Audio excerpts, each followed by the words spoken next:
സുബ്രഹ്മണ്യൻ, അങ്ങ് ആദ്യം ഫേസ്ബുക്കിൽ പങ്കുവെച്ച പോസ്റ്റിൽ 2 ചിത്രങ്ങൾ ഉണ്ടായിരുന്നു.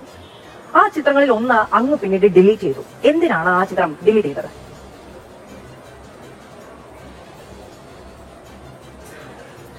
അല്ല, കുറെ കൂടി വ്യക്തതയുള്ള ഒരു ചിത്രം അതിനകത്ത് അപ്ലോഡ് ചെയ്യാൻ വേണ്ടിയാണ് പഴയത് ഡിലീറ്റ് ചെയ്തത്. ഇപ്പൊ കേസെടുത്തത് പഴയതിന്റെ പേരിലല്ലോ. ഞാൻ പുതിയ 2 ചിത്രങ്ങൾ പോസ്റ്റ് ചെയ്തതിന് ശേഷമാണ് എന്റെ പേരിൽ പോലീസ് കേസെടുത്തിരിക്കുന്നത്. ഇപ്പൊ എന്റെ ഫേസ്ബുക്ക് വാളിലുള്ള പടത്തിനെതിരായിട്ടാണ് കേസ്, മറ്റേതിനല്ലല്ലോ കേസ്. ഡിലീറ്റ് ചെയ്തതിന് എങ്ങനെയാ കേസ് ഉണ്ടാവുന്നത്? ഡിലീറ്റ് ചെയ്തതിന് കേസ് ഉണ്ടാകില്ലേ? അത് ആവശ്യത്തിന് പ്രചരിപ്പിക്കപ്പെട്ടതിന് ശേഷമാണ് ഡിലീറ്റ് ചെയ്തത്. അങ്ങ് ഡിലീറ്റ് ചെയ്ത ചിത്രത്തിന്റെ പേരിലാണ് കേസ് ഉള്ളത്. അത് അങ്ങേക്ക് മനസ്സിലാകാതിരിക്കും എന്തുകൊണ്ടാണ്? ഒരു മണിക്കൂർ ഞാൻ എന്റെ ഫേസ്ബുക്ക് വാളിൽ 1 മണിക്കൂർ കൊണ്ട് അതിന് ചില അപാകത ഉണ്ടെന്ന് ബോധ്യപ്പെട്ടതിന്റെ അടിസ്ഥാനത്തിൽ ആദ്യത്തെ മണിക്കൂർ തന്നെ അത് ഡിലീറ്റ് ചെയ്തിട്ടുണ്ട്. അത് ഒരുപാട് സമയമൊന്നും എന്റെ ഫേസ്ബുക്ക് വാളിൽ ഉണ്ടായില്ല. ഒരു ക്രൈം ചെയ്തതിന് ശേഷം കേസെടുത്തത് 4 മണിക്കല്ലേ എന്റെ പേരിൽ കേസ്. അതാണ് ഞാൻ ചോദിച്ചത്. അതിനുശേഷം ഒരു ക്രൈം ചെയ്തതിന് ശേഷം അതിന് തെളിവ് നശിപ്പിച്ചാൽ പരിശോധിക്കട്ടെ. അത് പിന്നെ എന്ത് നിർമ്മിതിയാണ്? ഒരു മിനിറ്റ്, അത് പോലീസ് ഓൾറെഡി കേസെടുത്തല്ലോ. എല്ലാ ഫോട്ടോയും പോലീസ് പരിശോധിക്കട്ടെ. പോലീസ് ഇപ്പൊ സൈബർ വിങ് എന്റെ ഫോൺ എടുത്തു, അത് അപ്ലോഡ് ചെയ്താണ് ഫോൺ എടുത്തു, അവർ കണ്ടുപിടിക്കാലോ. നമ്മള് ടെൻഷൻ അടിക്കേണ്ട കാര്യമില്ലല്ലോ. അതാണ് ഞാൻ അങ്ങോട്ട് ചോദിച്ചത്. തുടങ്ങിയ കാര്യങ്ങളല്ല ഞാൻ അങ്ങോട്ട് ചോദിച്ചത്. ഞാൻ അങ്ങോട്ട് ചോദിച്ചത് എന്തിനാണ് അങ്ങ് ഫോട്ടോ ഡിലീറ്റ് ചെയ്തത് എന്നുള്ളതാണ്. അല്ല, പോലീസ് ഞാൻ ഫേസ്ബുക്ക് വാളിൽ പങ്കുവെച്ച ചിത്രങ്ങളിൽ AI നിർമ്മിതിയാണെങ്കിൽ പോലീസ് ഓൾറെഡി കേസെടുത്തു.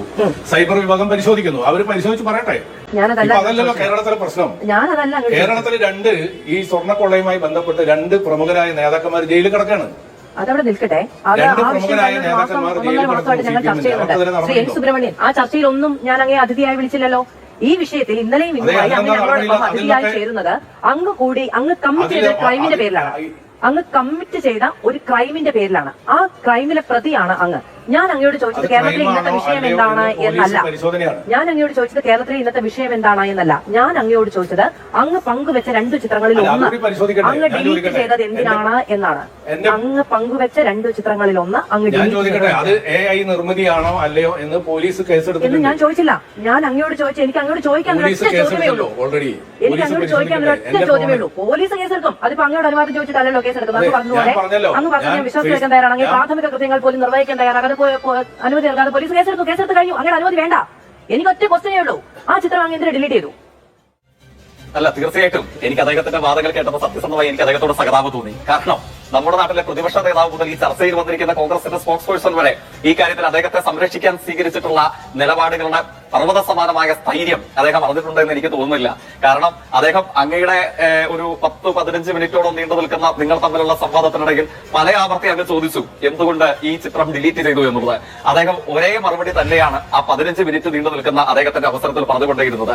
കാരണം അദ്ദേഹത്തിന്റെ മുമ്പിൽ ഈ ചെയ്തത് ഒരു തെറ്റാണ് എന്നും താൻ ബോധപൂർവം സൃഷ്ടിച്ചെടുത്ത ഒരു ലക്ഷണമൊത്ത പച്ചക്കള്ളം അത് മാത്രമായിരുന്നു താൻ ചെയ്തത് എന്നും വൈകി തിരിച്ചറിവുണ്ടായപ്പോൾ എന്റെ മുമ്പിൽ ലഭ്യമായ ചില സ്ക്രീൻഷോട്ടുകൾ 8 മണിക്കൂർ അദ്ദേഹം ആ ചിത്രം പ്രചരിപ്പിച്ചതിന് ശേഷം അത് അദ്ദേഹത്തിന്റെ തന്നെ വാളിൽ ഉണ്ടായിരുന്നു എന്ന് തെളിയിക്കുന്ന ചില സ്ക്രീൻഷോട്ടുകൾ എനിക്ക് ലഭിച്ചിട്ടുണ്ട്. എന്തായാലും ഇരിക്കട്ടെ, ഞാനിപ്പോ അതിന്റെ വാദപ്രതിവാദങ്ങളിലേക്ക് പോകുന്നില്ല. അപ്പം അത്രയും ദൈർഘ്യം നീണ്ടു നിൽക്കുന്ന മണിക്കൂറുകളിൽ താൻ പ്രചരിപ്പിച്ചത് ലക്ഷണമൊത്ത ഒരു പച്ച കള്ളമായിരുന്നു എന്നുള്ളത് അദ്ദേഹത്തിന് ബോധ്യം വന്നിട്ടുണ്ട്. അതിന്റെ തികട്ടലിൽ നിന്നായിരിക്കാം അദ്ദേഹം ഒരുപക്ഷെ ഒരേ കാര്യം 15 മിനിറ്റ് നീണ്ടു നിൽക്കുന്ന പലയാവർത്തിച്ചുള്ള ചോദ്യങ്ങൾക്ക് പഠിച്ചു വെച്ച ഒരേ വാചകമല്ലാതെ അദ്ദേഹം ഒരു കാര്യവും പിന്നീട് വിശദീകരിക്കാൻ തയ്യാറായിട്ടില്ല. ഈ കാര്യങ്ങളൊന്നും നമ്മൾ മനസ്സിലാക്കേണ്ടത് എന്താണ്?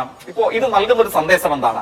ഇത് നൽകുന്ന ഒരു സന്ദേശം നിങ്ങൾക്ക് സമൂഹത്തിൽ ഔന്നത്യത്തോടുകൂടെ രാഷ്ട്രീയ പ്രവർത്തനം നടത്തുന്ന അല്ലെങ്കിൽ അവരവരുടേതായ മേഖലകൾ പൊതു സാംസ്കാരിക സാമൂഹ്യ മേഖലകൾ ഏത് മണ്ഡലത്തിലുമാവട്ടെ, അത് മാധ്യമ പ്രവർത്തകരോ സാംസ്കാരിക പ്രവർത്തകരോ ചലച്ചിത്ര പ്രവർത്തകരോ ആരുമാവട്ടെ, ഇവർക്കെതിരെ ഈ വിധത്തിലുള്ള എவ்விധത്തിലുള്ള പരാമർശം നടത്തിയാലും എങ്ങനെ നട്ടാൽ കുരുക്കാത്ത പച്ചക്കള്ളം ഉപയോഗിച്ച് ഒരാളെ വ്യക്തിഹത്യ നടത്താൻ, അയാളെ മോബ് ലിഞ്ചിങ്ങിന് സമാനമായി ഇടിച്ചു താഴ്ത്താൻ സാമൂഹ്യ മാധ്യമത്തിൽ ശ്രമിച്ചാലും ഞങ്ങൾ നിങ്ങളോടൊപ്പമുണ്ട്, ഉപാധിരഹിതമായി ഞങ്ങൾ നിങ്ങളെ സംരക്ഷിച്ചിരിക്കും, നിങ്ങൾക്ക് KPCC സെക്രട്ടറിയാണ് നിങ്ങൾ ഇപ്പോഴെങ്കിൽ അതിനേക്കാൾ വലിപ്പമുള്ള സെക്രട്ടറിയായി നിങ്ങളെ മാറ്റും, അല്ലെങ്കിൽ അതിനേക്കാൾ വലിപ്പമുള്ള വലിയ പദവിയിലേക്ക് നിങ്ങൾ ഞങ്ങളെ ആനയിക്കും. ഈ സമീപനം ഈ ഒരു കേസിൽ മാത്രമല്ല, ഞാൻ നേരത്തെ സൂചിപ്പിച്ചു തൃക്കാക്കര ഉപതെരഞ്ഞെടുപ്പിന്റെ സമയത്ത് ആ സമയത്തുണ്ടായ സമീപനം ഞാൻ സൂചിപ്പിച്ചു, ആവർത്തിക്കുന്നില്ല. അതിന് തൊട്ടുമുമ്പ് അങ്ങ് ഓർമ്മിക്കണം, 2023 ഈ തരത്തിൽ ഇടതുപക്ഷ രാഷ്ട്രീയത്തിന്റെ ഭാഗമായി പ്രവർത്തിക്കുന്ന സ്ത്രീകൾ അല്ലെങ്കിൽ ഇടതുപക്ഷ പ്രസ്ഥാനത്തിലെ പ്രവർത്തകരുടെ ജീവിത പങ്കാളികൾ അവരെ സംബന്ധിച്ച് അങ്ങേയറ്റം കേട്ടാൽ അറപ്പുളവാക്കുന്ന അശ്ലീലം പ്രചരിപ്പിച്ചു.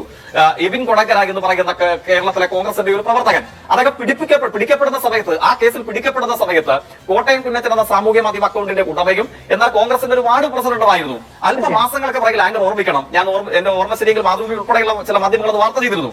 ഈ ലക്ഷണമൊത്ത അശ്ലീലം പ്രചരിപ്പിച്ച ഒരു വാർഡ് കമ്മിറ്റിയുടെ പ്രസിഡന്റായിരുന്ന ഇദ്ദേഹത്തെ KSUവിന്റെ ജില്ലാ സെക്രട്ടറിയാക്കി പ്രൊമോഷൻ കൊടുത്തിരിക്കുന്നു. എന്നിട്ട് ഇദ്ദേഹത്തിന് വേണ്ടി കോടതിയിൽ പോയത് എത്രയാണ്? കോൺഗ്രസിന്റെ പുകൾപ്പറ്റ പാരമ്പര്യം അവകാശപ്പെടുന്ന, സ്വന്തമായി വക്കീൽ ഓഫീസുള്ള നമ്മുടെ മൂവാറ്റുപുഴ MLA അല്ല, അദ്ദേഹത്തെയും ചർമ്മബലം കൊണ്ട് തോൽപ്പിക്കാൻ പര്യാപ്തമായ തിരുവനന്തപുരം ജില്ലയിലെ 5 പ്രധാനപ്പെട്ട കോൺഗ്രസ് നേതാക്കന്മാർ വക്കീൽ കുപ്പായും അണിഞ്ഞുകൊണ്ട് ഇദ്ദേഹത്തിന്റെ വക്കാലത്തുമായി കോടതി വരാന്തയിൽ വന്ന് നിൽക്കുകയാണ്. എന്നിട്ടൊരു അവസരം വരുമ്പോഴോ ഈ ലക്ഷണമത്തെ അശ്ലീലം കേട്ടാൽ അറപ്പുളവാക്കുന്ന പച്ചക്കള്ളം ഇത് പ്രചരിപ്പിച്ച കോൺഗ്രസിന്റെ ഒരു വാർഡ് നേതാവിനെ ഒരു ജില്ലാ നേതാവാക്കി ഉയർത്തി പ്രൊമോഷൻ നൽകുന്നു. എന്നിട്ട് ഇപ്പോൾ ഇദ്ദേഹം വന്ന് ന്യായീകരിച്ചത് അങ്ങ് കേട്ടില്ലേ? നമ്മുടെ മുമ്പിൽ എന്താണ്? ഇപ്പൊ എനിക്ക് വേണമെങ്കിൽ 2 കഥകൾ തിരിച്ചങ്ങോട്ട് പറയാം. ഇതേ കർണാടകയിൽ മൈസൂർ അർബൻ ഡെവലപ്മെന്റ് അതോറിറ്റിയുടെ ഭാഗമായിട്ട് 100 കണക്കിന് ഏക്കർ സ്വന്തം ഭാര്യയുടെ പേരിൽ ഒരു കോൺഗ്രസ് നേതാവ് അടിച്ചു മാറ്റി പേരെഴുതി വെച്ചു. കൈയോടെ കൂടെ പിടിക്കപ്പെട്ടപ്പോൾ ആ എഴുതി വെച്ച 100 ഏക്കർ അങ്ങോട്ട് തിരിച്ചു കൊടുത്തു, സർക്കാരിന്റെ കൈമാറി. അതായത് കട്ട മുതൽ തിരികെ കൊടുത്തിട്ട് പറയുകയാണ്, ഞാൻ ആ മുതൽ തിരിച്ചേൽപ്പിച്ചിട്ടുണ്ട്, ഇനി എന്നെ കള്ളാന്ന് വിളിക്കരുതെന്ന്. അതേ മാനകമാണ് അദ്ദേഹം പറയുന്നത്. ചിത്രത്തിൽ പെസ ഉണ്ടെന്ന് എനിക്ക് ബോധ്യപ്പെട്ടപ്പോൾ ഞാനത് ഡിലീറ്റ് ചെയ്തു. ഡിലീറ്റ് ചെയ്ത ചിത്രത്തിന്റെ പേരിൽ എനിക്കെതിരെ കേസെടുക്കാൻ കഴിയുമോ? ഇതാണ് കോൺഗ്രസ് നേതാവ് ചോദിച്ചത്. വേണമെങ്കിൽ അദ്ദേഹത്തിന്റെ തന്നെ അനുഭവ പശ്ചാത്തലമുള്ള നന്മണ്ട ചീക്കിലോട് റോഡിന്റെ ഭാഗമായിട്ട് 10 എഞ്ചിനീയർമാരിൽ നിന്ന് 5 ലക്ഷം രൂപ വീതം കൈക്കൂലി വാങ്ങിച്ചിട്ട് കൈയോടുകൂടെ പിടിക്കപ്പെടുകയും അത് അന്വേഷിച്ച കോൺഗ്രസ് സംഘം ഇദ്ദേഹത്തെ പുറത്താക്കുകയും ചെയ്ത അനുഭവം വെച്ചിട്ട് എനിക്ക് വേണമെങ്കിൽ തിരികെ ചോദിക്കാം. കാരണം എന്താണ്? അദ്ദേഹത്തിന്റെ പോലും അവസരത്തിൽ അഴിമതി നടത്തി കോൺഗ്രസ് പുറത്താക്കിയിട്ട് അദ്ദേഹത്തെ പ്രൊമോഷൻ കൊടുത്തു. ഈ പദവിയിലേക്ക് ഇല്ലേ?